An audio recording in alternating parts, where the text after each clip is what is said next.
Good evening, everyone, and welcome. I'm Maria Ivanova. I'm the director of the School of Public Policy and Urban Affairs, the Policy School at Northeastern, and I'm delighted to welcome you here tonight. This is the beginning of our 20th anniversary celebration. Tonight we're here for reflection, but also intention. What is the future we design going to look like? Tonight's theme is civic spaces and public policy. No, I'm Ted Landsmark. I'm a distinguished professor of the practice within the policy school here at Northeastern. And I've been on the board of the Boston Planning and Development Agency for about a decade. Hi everyone, I'm Kate Gilbert. I'm the executive director of the Boston Public Art Triennial. I founded it as Now and There over a decade ago. I'm an artist, so I come at the world first with a little bit of snark and really who designed this and what's really going on? So I'll play that role tonight. I'm Kyra Shen. I'm the Chief of Planning for the City of Boston. I'm Kara Michelle. I'm an assistant professor of race and social justice in the built environment here at Northeastern University. And I've also worked as an urban planner, but before that, I was studying as an artist. And so I wanted to kind of kick things off, start talking about agency when it comes to the civic place. Like, who decides what our city looks like? I mean, I think that civic spaces are not necessarily public spaces. And actually, most of what we consider part of the public realm is in fact privately owned. And so that to the extent that we are a city that is puts a lot of weight on private ownership and control, we, I think, struggle actually this is the dynamic of actually how we actually make the city without having the control of ownership.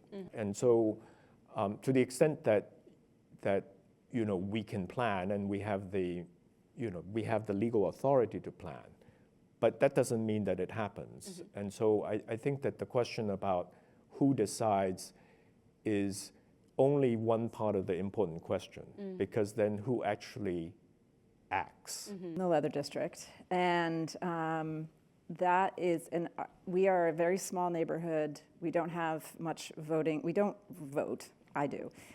So there isn't a lot of political capital that we can exert. And the majority of the neighborhood decided that it would be easier for us to partner with the developer to get benefits because our sidewalks are crumbling and we don't have street lights, and there's a lot of things. And that took a lot of neighborhood conversations about what is our agency. I think everyone should have to, in the same way that we have to show up for jury duty, should need to be on, is it the IAG? Yes, the Impact Advisory Group. Being part of one of those processes, and I'm always in the right place in an artist studio somewhere that's being affected by development, to see how much consideration goes into the planning, into it's negotiation, it's democracy in action in those meetings, and there are trade-offs. So it's a dynamic, ongoing process. Letting them inform us, and that takes a lot of time. So part of the planning dilemma when you're thinking about who you're going to engage in planning forward is speculation about who's going to be there in 10 years, and who you're really planning for. Because to plan for who was there 10 years ago is not very useful. The planning process takes so long that the plans that we put together in 2010 are totally anachronistic by 2030 by the time the work is actually completed. That's right.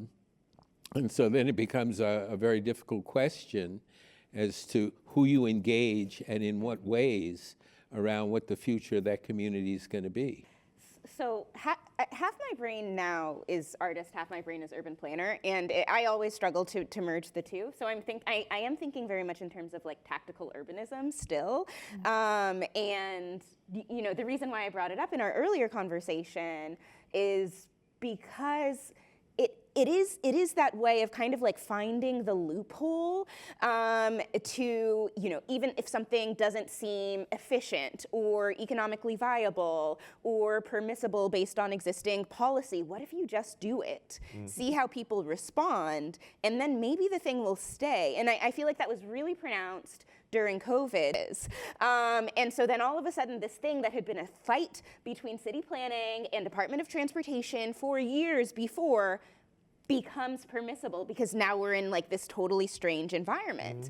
And it's up there, people get used to it, people like it. I would love to hear from each of you, you know, in 3 words or less, what's the motto for the Boston of the future? And new thoughts have value. Embrace risk and vulnerability. My one word is open.